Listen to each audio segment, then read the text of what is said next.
Hello and welcome back to the Virtual Classroom U.S. History Edition. I'm your host, Dr. Olmsted.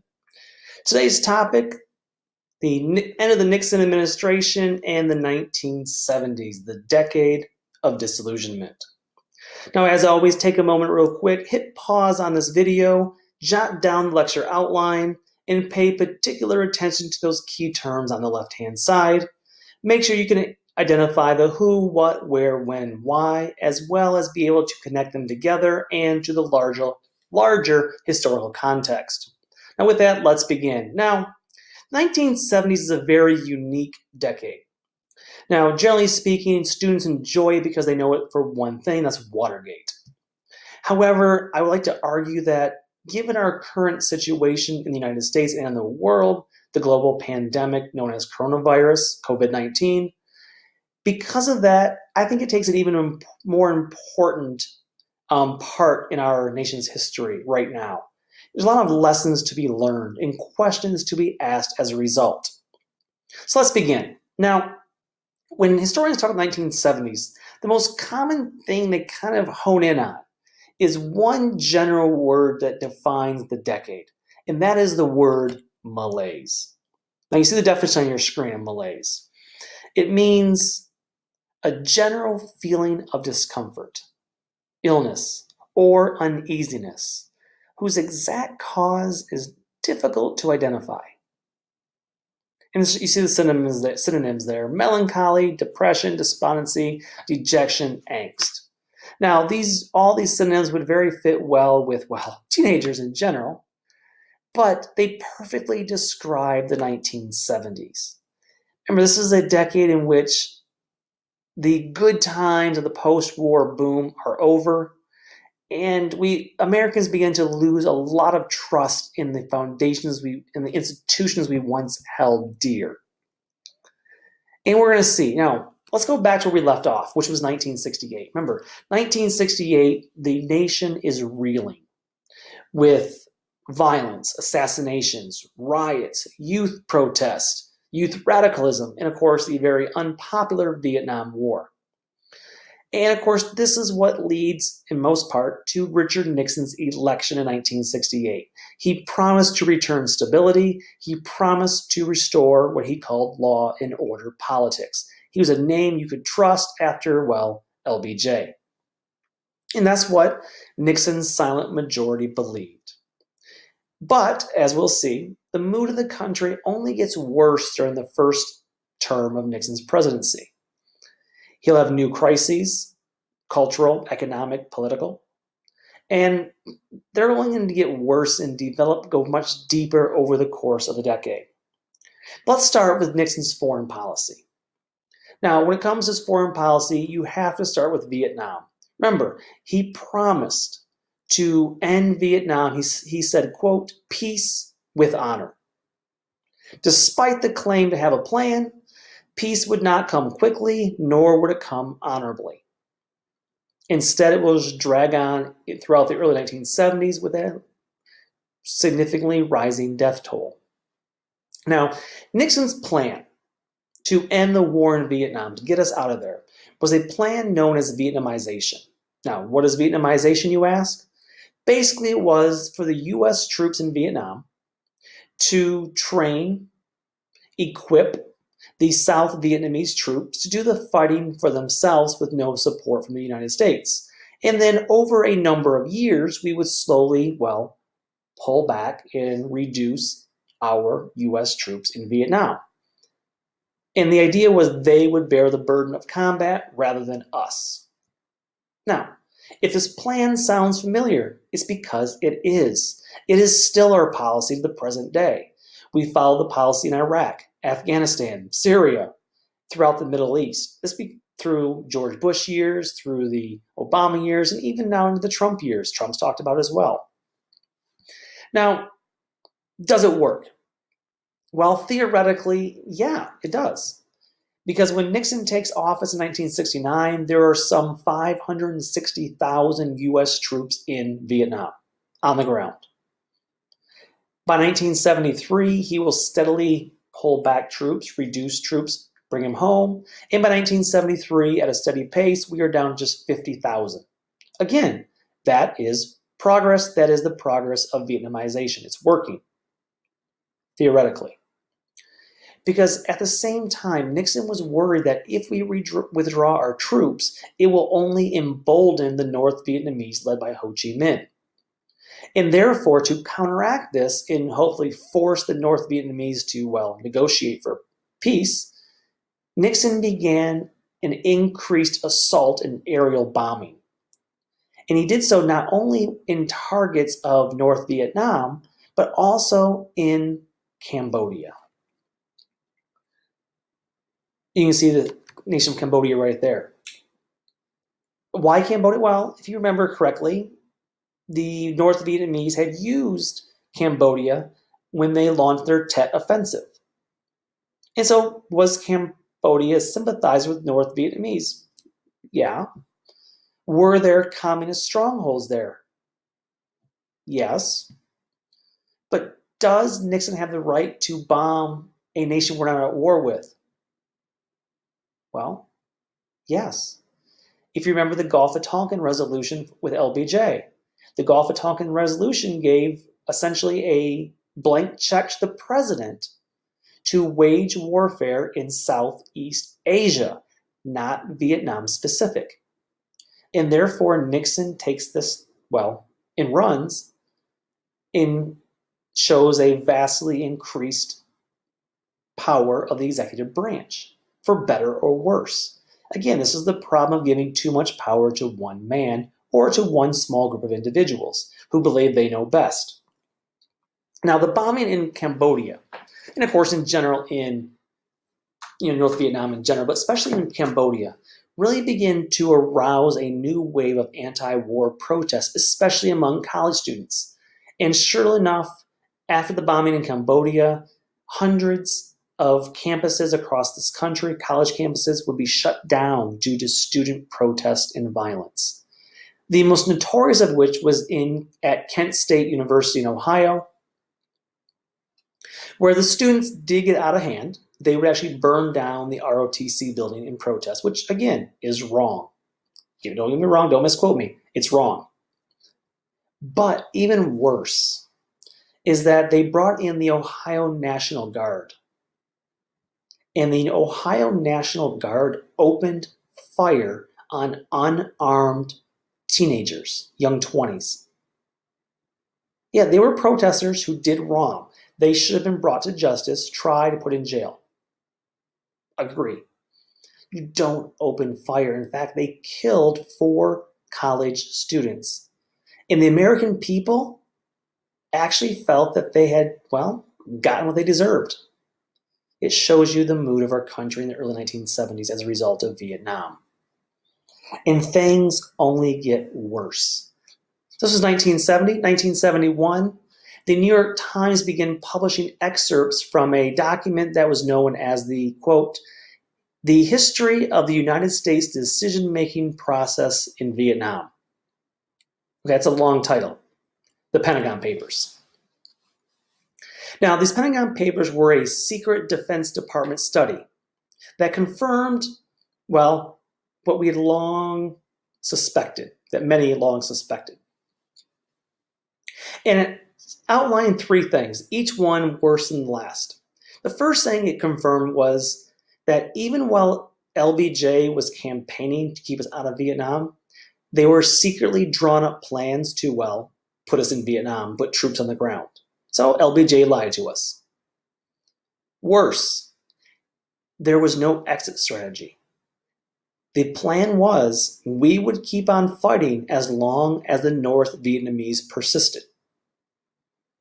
So there's no plan to end this war, despite claims of LBJ and Nixon. And then third, even worse, the Pentagon Papers showed the American government, that American government officials, they held a deep cynicism for the American public and had an alarming disregard for loss of life in the war. And again, this is what happens when you put too much power in the groups of a small few groups of individuals, especially people who believe that they're right, that no one can check their power. They have an authoritarian mindset that says they're right, everyone else is wrong. And as a result of that, you can see the problem we have here with Vietnam with giving the president too much power. Now, Nixon, for his part, is furious. How can this leak be allowed to happen? This was a secret Defense Department study. How does the New York Times, other newspapers, be allowed to print these secrets? And he claims national, executive privilege. He claims, national defense purposes, national security. And so he takes it all the way to the Supreme Court. The Supreme Court rules against him. In a 6-3 decision, the Supreme Court rules no. Freedom of press. The press have a right to print the facts. Now, while this is obviously a blow to Nixon, remember, Nixon was not the hardest one hit here. Remember, it was LBJ who took the brunt of this, because most of the presidency at that point had been LBJ, of Vietnam War.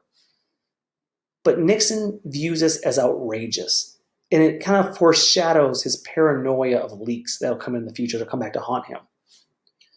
Nonetheless, though, after the Pentagon Papers, we need to end this war.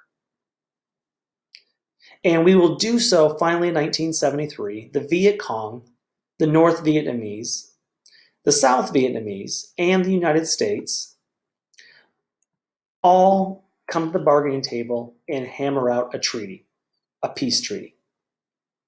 Now, the reality is, did the United States get much here? No. In fact, the North Vietnamese never retreated from their original intentions, which was to reunify South Vietnam with the North and install communism. Nothing changed. The only reason the South Vietnamese agreed to this was that Nixon personally promised that should the North attack again and break the treaty, that the South would have the full support of the United States once again. Now, on March 29th, 1973, the last U.S. troop will leave Vietnam, and the Vietnam War for the United States is over. And about 2-3 months later, the fighting begins again, resumes in Vietnam. And when the South asks for help from the United States, we basically ignore them.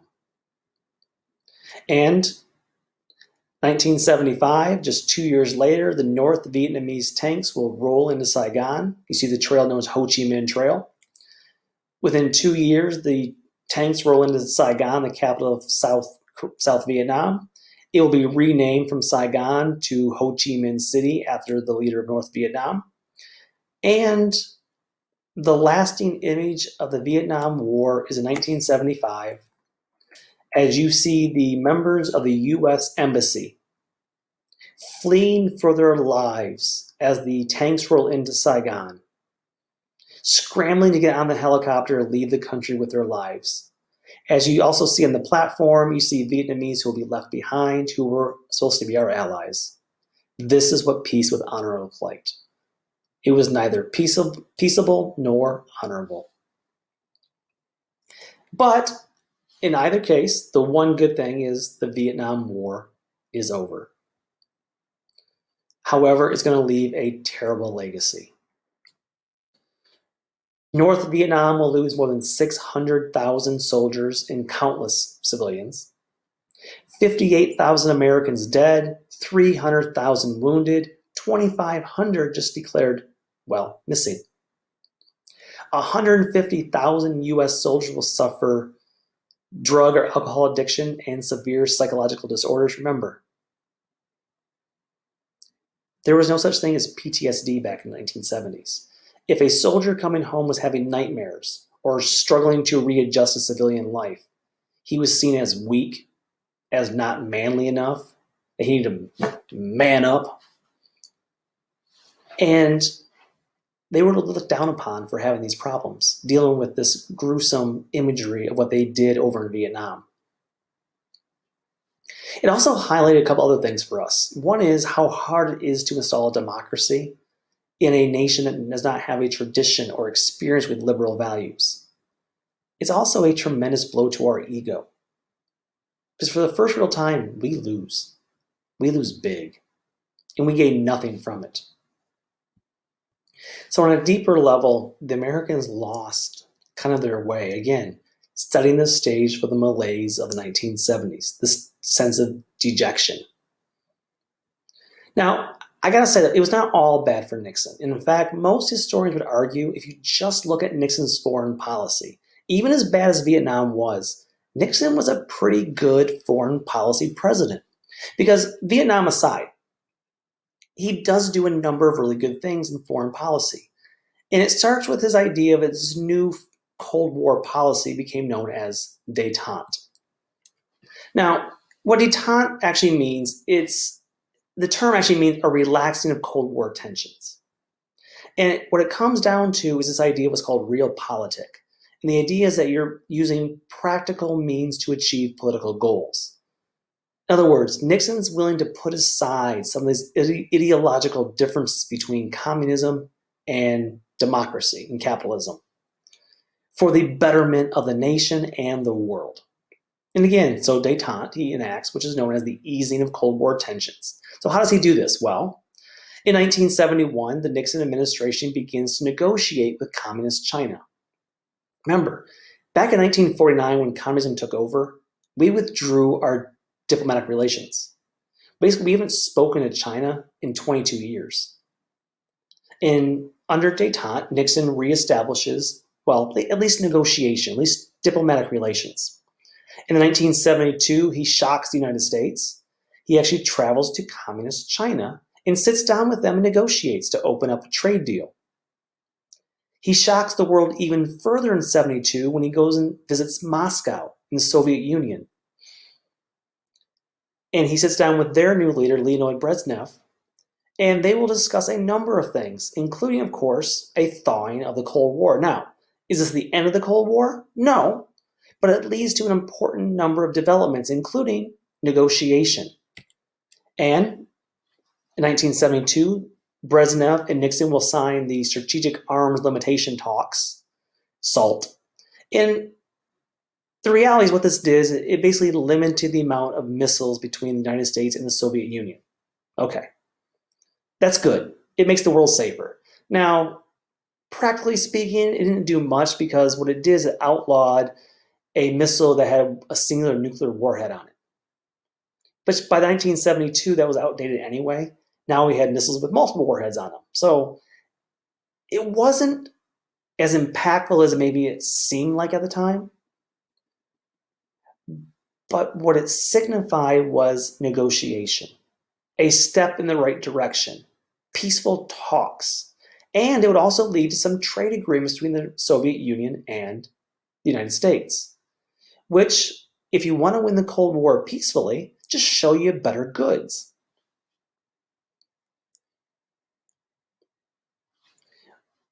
And because of détente, Nixon was able to tout that he was a good president. Remember, 1972 was when this all took place. 1972 was an election year. In 1972,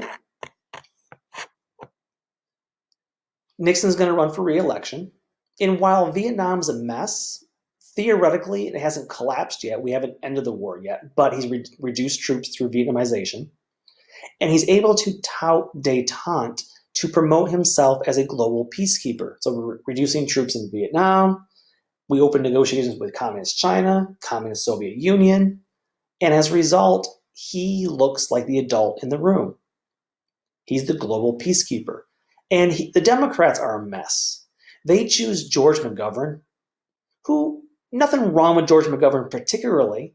He was your old school liberal who was a staunch anti-communist. But he's also a person who was, anti-war liberal from 1960s. And so when people saw him, especially the silent majority that voted for Nixon, what they see with George McGovern is not who he is or what he might do, but rather what he symbolizes. And what he symbolized was the tumultuous 1960s. He symbolized the radicalism. He symbolized the beginnings of the Vietnam War, the war protests. He signified the radicalism of civil rights, the race riots, all the assassinations.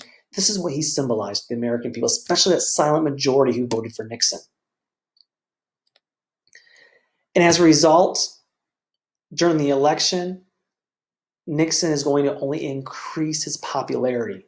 He's going to take that silent majority. He's going to incorporate something new to the Republican Party that, while it does not pay huge dividends in 1972, it sets the foundation for later, especially 1980. We'll talk about next time.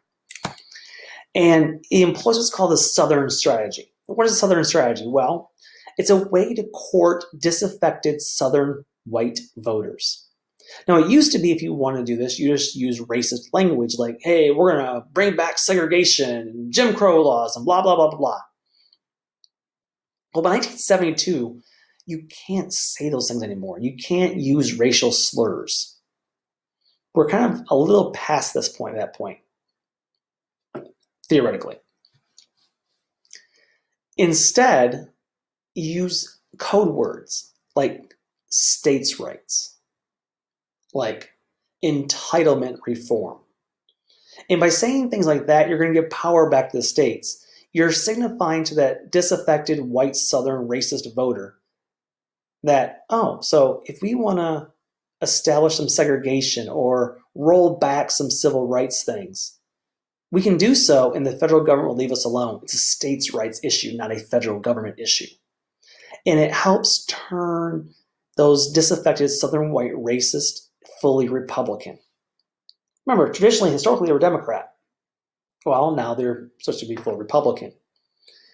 And sure enough, 1972 election, Nixon wins in a landslide, the largest victory for any Republican candidate in history. 520 electoral votes, nearly 61% of the popular vote. Nixon was the adult in the room. Nixon believed that he was the only one that could lead the silent majority, and the silent majority believed that Nixon was the only one who could lead America to be great again. They thought that he could stabilize the country, stabilize the economy, and the war in Vietnam. But unfortunately for Nixon, shortly after his election, everything begins to unravel. Because if you talk about Richard Nixon, the first thing that comes to almost every person's mind is one word: Watergate. So let's talk about Watergate for a moment here. Now we're going to try to go through this a little bit quicker here today. But see, Nixon did a lot of good in foreign policy. He did some great foreign policy things. But Nixon also suffered from a paranoia to be liked. He would have fit in great with this modern generation, with all the, hey, like me, click like on my page. He would be fitting great with modern generation. He had an intense paranoia to be liked. And he believed, again, a little bit of God complex, but he believed that he was the only person to lead this country. And as a result of this, despite being a heavy favorite in 1972, Nixon felt the need to press further, not just win, but bury the Democrats. And what happens in 1972, in summer of 1972, is the Democratic Party hints they have some potentially damaging material about the Republican Party and Nixon particularly. Now, this is where things begin to start unraveling here. Now, the picture you see here, of course, is the Watergate Hotel and Office Building. Now, you all know it's a hotel, but they also have offices there. And at this hotel and office building, the Democratic National Convention, the DNC, had their headquarters office there. And they had hinted they had damaging material, damaging information about Nixon and the Republican Party. And so on June 16, 1972, James McCord leads 4 men into the Watergate office building to break into the DNC HQ office and simply photocopy the supposed damning materials. And while they're there, install a surveillance bug so they can, learn any future issues. Well, so on June 16th, 1972, they break into the building and they accomplish their mission. They photocopy the stuff, they install debugging equipment, and they leave. They realize they forgot something. So they went back a second time that night, and this time a security guard happened to be walking by and saw the door unlocked. When he enters, he sees the 5 men, and he calls the police, and they're all arrested. Now, the reality is, was this even a big deal? Honestly, at the time, it wasn't. In fact, if you look at the page number, the main article here is on A22 of the Washington Post. It's not even a front page thing.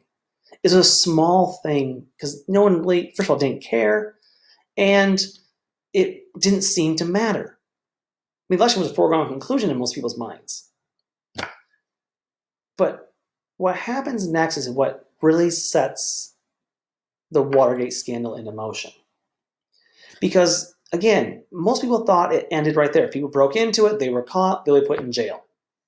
Well, it was largely because of 2 men, Bob Woodward and Carl Bernstein, pictured here. They are journalists for the Washington Post, and they begin to investigate a series of stories on the Watergate break-in. Now, their cause is helped out, and by the way, they're the ones who really begin to unravel this case. Now, if you don't want to have to read the entire story, feel free to read their book, All the President's Men, in which they outline the entire process. If you don't want to read the book, watch the movie starring Dustin Hoffman and Robert Redford, 1976. Great movie. Highly suggest it. However, these 2 journalists are helped in their journey because they have a source. They have an informant. Now, this is the type of meet in the empty parking garage at midnight, only give you vague details, never see your face type of deal. Now, for years and years, these 2 journalists never gave up their source. They never will. They never gave up the true name of their informant. They had a source, and he's the one who would kind of lead them to, quote unquote, follow the money. In other words, follow the money trail. Who's paying for those guys to break into the hotel? Who's paying for the defense? Their lawyers. Follow the money. See where it ends. See how high it goes.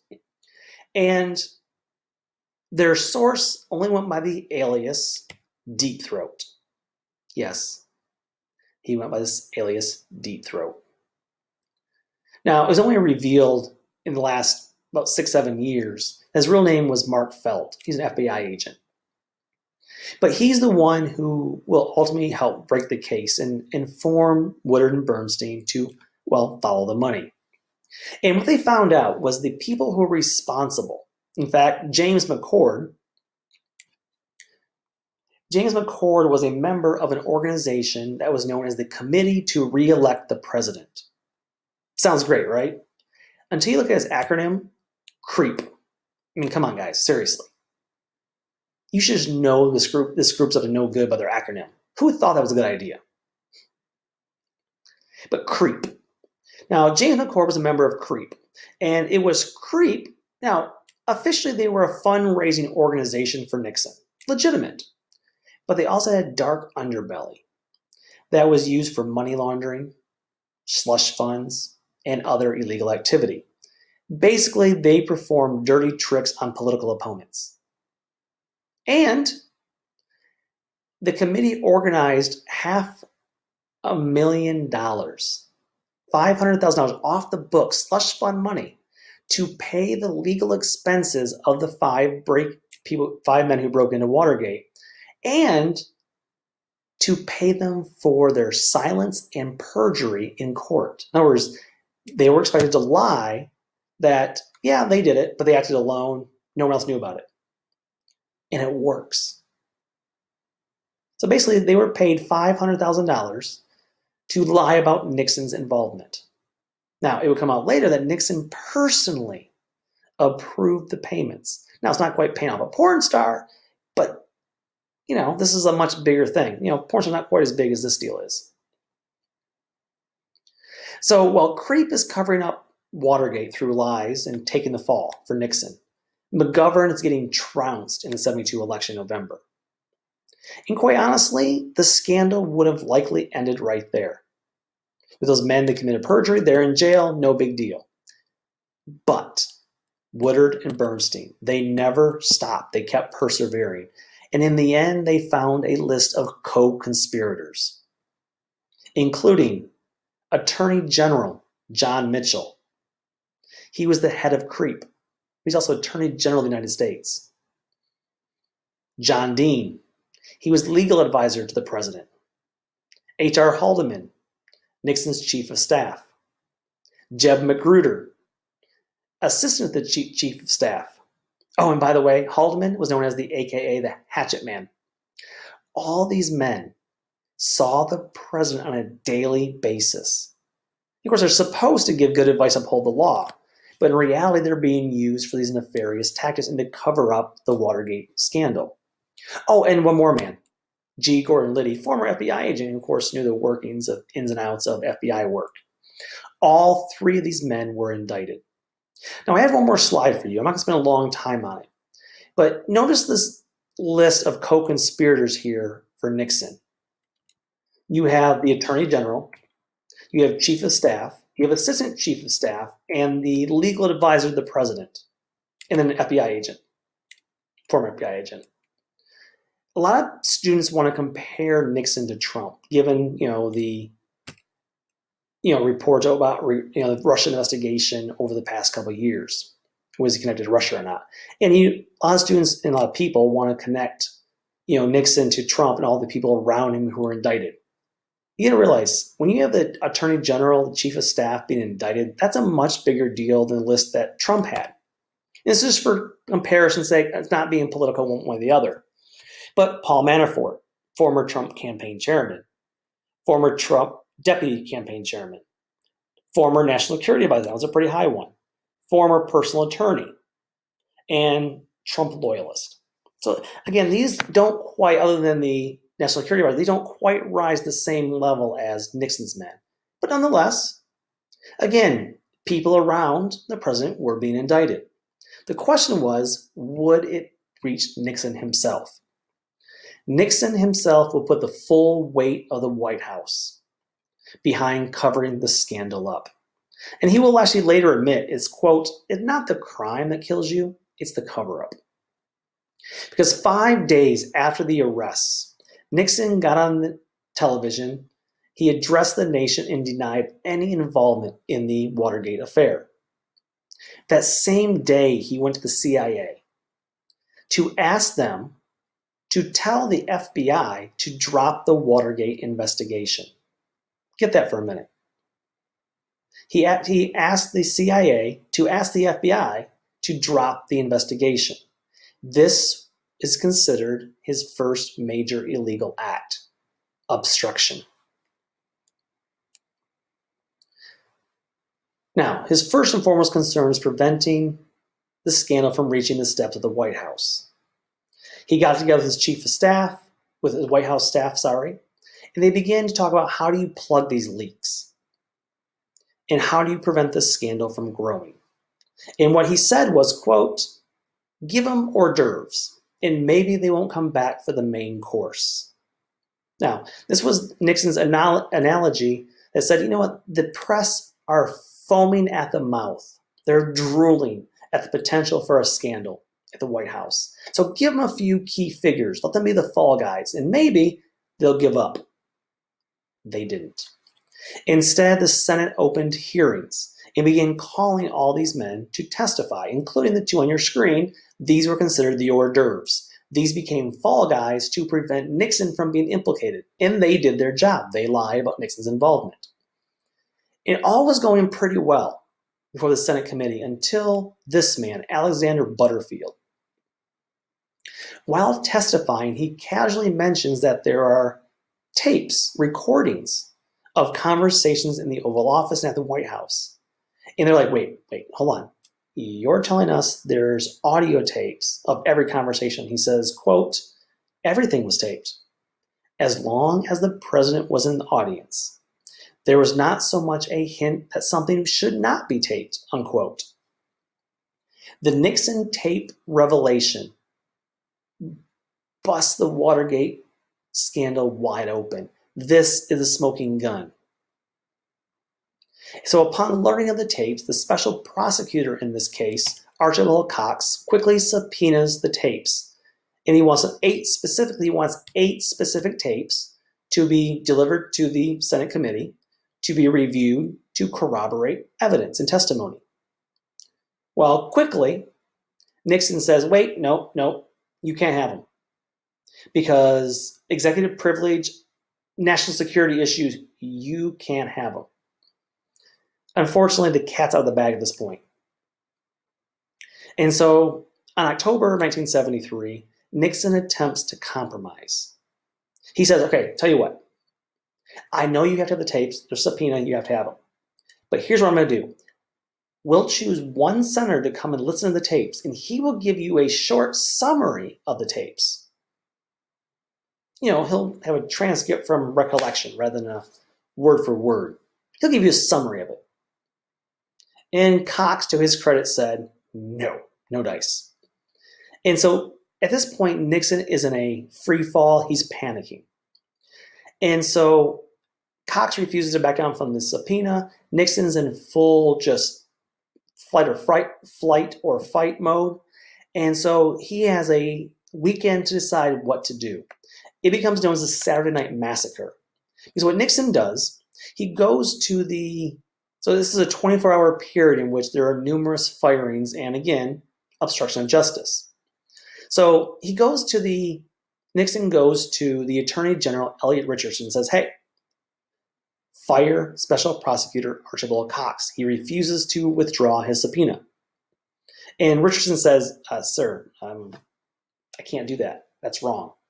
And he promptly resigns. So Nixon then goes to the Deputy Attorney General, William Ruckelshaus, and tells him, hey, fire Archibald Cox. And Ruckelshaus says, no, and he resigns. So then Nixon goes to a third person. He goes to the Solicitor General, Richard Bork, who is now also the acting head of the Justice Department, tells him to fire Cox. Now, Bork reluctantly agrees, not because he agreed with Nixon, but because he knew Nixon wouldn't stop. So the press get wind of this and they are livid. The Congress gets wind of this, they are livid. The American people find out, they are livid. This is a clear abuse of executive power. After which his approval ratings took a nosedive. The Supreme Court in the U.S. versus Nixon will force Nixon to release the tapes. They will be played. However, interestingly, some of the tapes appear to be edited. In fact, one of them had an 18.5-minute gap of just static, to which the White House replied, technical difficulty? By this point, though, the writing was on the wall. He was facing certain impeachment. The House was drawing up articles of impeachment. They were going to vote on it. The Senate would have convicted him. So instead, on August 8th, 1974, Nixon will do the honorable thing and resign rather than put the nation through a trial that was a foregone result. So what is the kind of end legacy of this?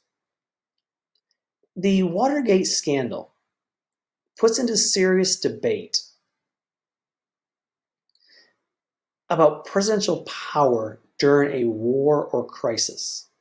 Remember, the Gulf of Tonkin resolution had given LBJ, and the president in this case, sole authority to run things as he saw fit. And Nixon took this and ran with it to the point where many people called him having the, quote, imperial presidency, whereby Nixon tried to hold power like an emperor to prevent people from questioning his decisions or his authority. And so Americans began to question, how much power should a president have during time of war or during crisis like we have currently in our country with coronavirus? Now, I wrote all this stuff long before Trump's presidency. In fact, my next line talks about George W. Bush. he was given the War Powers Act to be able to go into Iraq, basically with carte blanche, which proved disastrous. But how much power should one man have to dictate what the American people do and what they know? How much, in other words, how much access should the public have to information during a time of war or crisis? Does the American people need to know what's going on? And of course, the answer is yes. That's how democracy works. Democracy only works at its best when the people are informed. Now, whose job is to do that? Can you really trust a small group of individuals that believe they have the sole knowledge on everything? That they are right, everyone else is wrong, everyone else be damned. And of course, the answer is no, you can't believe that. Knowledge needs to be dispersed. And that's where a free media is important to get that message out to the American public. The American public then can take those messages and decide for themselves. But it should not be filtered through one or two people. Not the information, not the knowledge. This is important to the legacy of democracy. It is a conversation that really began with Nixon, and why I think this lecture is so important to current events. Because the press needs to disseminate information and needs to question. They have the right and the obligation to question those who are giving information. And that must always remain. Now, we'll step aside from Nixon for a minute. Now, Nixon is going to resign August 8th, and we'll have a new president, Gerald Ford. But we'll kind of talk about his presidency and the rest of the 1970s in our part 2 of this lecture series. But until then, bye-bye.